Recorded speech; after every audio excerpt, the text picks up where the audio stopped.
Hi everyone, in this video we are going to be discussing 5 simple but powerful strategies that literally anyone can implement in order to improve their reading comprehension scores. Let's jump right in. The first strategy is in the name of the question type itself. The question type is called reading comprehension for a reason. The section and the question types and the answer options are more about your ability to comprehend information rather than your ability to just read information fast. Now, typically, when test takers are worried about their time management, because you have to answer 23 questions in 45 minutes, we end up focusing on just reading as quickly as we can and forget all about understanding whatever it is we are reading. You might find yourself feeling lost in the passage, having no clue what the passage is about, having to reread information in order to better understand the information so many times so that you start feeling that it's not worth it at all, that you're going to mess up the RC passage big time. Of course, if you are someone who has a good reading speed and can comprehend information at that speed without having to reread the information, more power to you. However, for everybody else, I would suggest that even if you go slow, focus on the understanding, focus on the comprehension rather than on your reading speed. There is a lot that you can glean from certain sentences in the passage, important sentences such as the introduction and so on. And the more you focus on what all can I glean from this information, the better you will be able to understand everything that's happening in the passage. Let me give you an example. Now, this example sentence, pretend that this is the first sentence of a passage. This sentence has been structured similar to how a lot of GMAT RC passages are structured. So let's see, if this is the first sentence of the passage, how can I break it down? According to a recent hypothesis, the mysterious dark matter that constitutes a significant portion of the universe's mass is composed of weakly interacting massive particles that rarely interact with ordinary matter. There's a lot of technical information that's given there, which you probably don't need to know. Actually, knowing that these are called WIMPs is probably more easier for you to process rather than like weakly interacting massive particles and so on. On reading the sentence, you can understand that this passage is about dark matter. But in reading the sentence, there are more things that you can understand. For example, we initially described the dark matter as mysterious. But this recent theory seems to be adding some clarity and sort of solving the mystery. We seem to now know what dark matter is made of. Also, you had the first sentence say, according to a recent theory, which means this is new-founded knowledge. A lot of times when you have a new research or a new study and then you're suddenly gleaning something, it is very common in the passage structuring to contrast it with whatever you knew before. What earlier theories did we have about the dark matter? What was our previous understanding of the dark matter? How much were we able to study dark matter in the past that it remained mysterious? And how is this recent theory different from all of that? What methodology did it use? What was the finding? How did it figure all of this out? Are all potential things that the passage can talk about. Will it necessarily talk about it? Not necessarily. But majority of the time, a lot of times, when you have some recent research or new founded information or something like that in the passage, there's a good chance that you're going to be contrasting it with your prior knowledge. Right? Isn't that how we think? Right? You would say, oh, I recently discovered a YouTube channel. I have subscribed to Wizako's channel. Please do so if you haven't, right? And when I watched the videos here, I learned something new. I didn't know this about RC before, but now I do. That's how you're processing the information immediately. So it's very expected when you have this sort of information to have a comparison with past information. And understanding that that's how RC works in GMAT, and therefore using that knowledge to comprehend information better is more important rather than just reading a mile a minute. Right, we discuss common structures and so on in our reading comprehension classes so that you're better prepared to break down the RC passage to its bare bones and understand what's happening real quickly in terms of comprehension, not in terms of speed. Alright, what is the second strategy?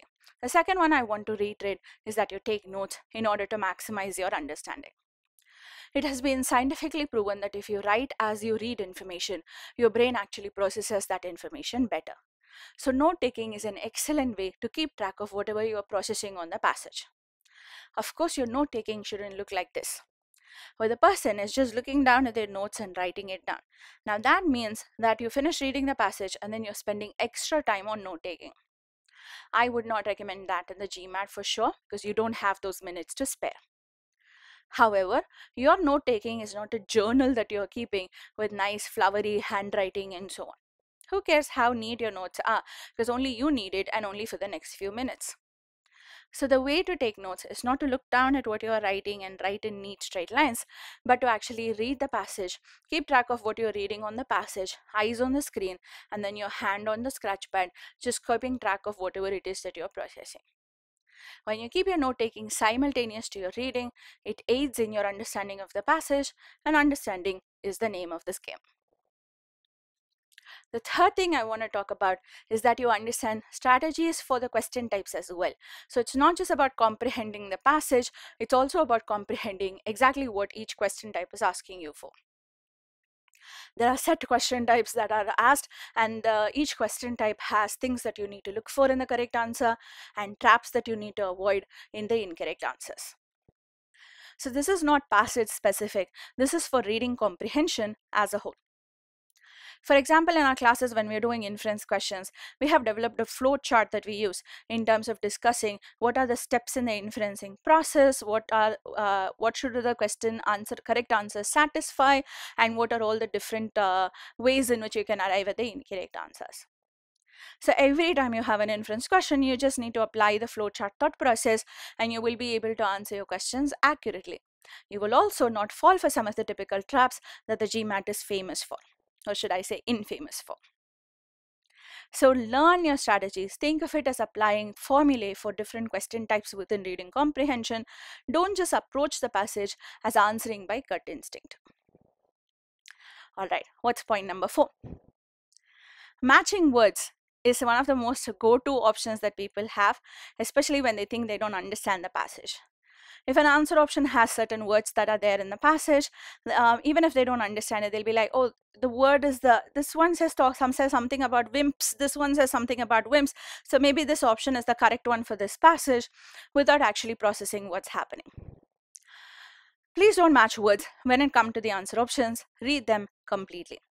And reading them completely is extremely crucial as well, because one of the other traps that is not question type specific, but overall GMAT reading comprehension trap, is that the first half of your answer option would be attractive. The first half of your answer option will probably look like it fits what the question is asking you from the passage, but the GMAT will tweak one word or two words in the tail end of the passage, making it completely irrelevant. For example, in any sentence, imagine if I just add the word not somewhere into the sentence, right? Now, the meaning is directly opposite to what you will find in the passage, right? So if you match words, because most of the words fit, or if you read just half the answer option, you may not notice that there is a negation that's happened in the answer option, especially if it's in the tail end of the option, and then you will fall for such a classic trap. Such a silly mistake is what a lot of people classify this, a very avoidable mistake. Right? So read your answer options completely. Make sure that the meaning matches and it's not just the words that are matching when you're doing the process of elimination. So all of these strategies actually go hand in hand. You learn how to understand the passage quickly. You learn how to identify the structuring of the passage. You learn what the question types are about and you learn what the question types are asking you for, and you put the two together in the process of elimination. Now, when you're doing the process of elimination, you want to ensure that you're applying the strategies that you have learned for each of the question types. And to do that, you need to ensure that you read the answer options completely. If you don't read the options completely, you might think you're applying the correct strategy, but you just misunderstood the answer option, so you're on the wrong path towards the answering. Finally, work on your reading habit. The more regularly you read now while you're preparing for the GMAT, the better off you will be by the time you take your test. So if you have set yourself a 3-month preparation plan, a 3-month preparation cycle for your GMAT, then make sure you're spending at least 15 to 20 minutes a day on average working on your reading. That just means reading general articles. It can mean, every Wednesday we post something called Viz Reads, where we curate an article for you to read. We ask you a reading comprehension question based on that. Articles from those sort of sources. If you have a regular reading habit, then that means that your overall comfort level with the act of reading and the act of processing information as you read it is going to be that much more enhanced. So no excuses. You can't say, oh, I'm not a native English speaker, that's why my reading comprehension skills are not up to par. You have a 3-month prep cycle. If you spend 15 to 20 minutes a day on your preparation, just focusing on just doing any general reading. You don't have to solve a passage. You just have to read information. You will find that you have improved by miles and miles when it comes to your preparation. Right? So in general, have a good reading habit. Work on that whenever you have the time. Maybe when you're commuting, you can just download an app and then read on it. Right? And then learn question type specific strategies. Have a checklist for each question type and read the answer options completely in order to do the process of elimination. To aid in all of this, take notes as you read the passage so that you're able to process the information better. Alright, that's it from me here. So if you haven't liked and subscribed our channel, please do so. I'll see you in the next edition of our videos.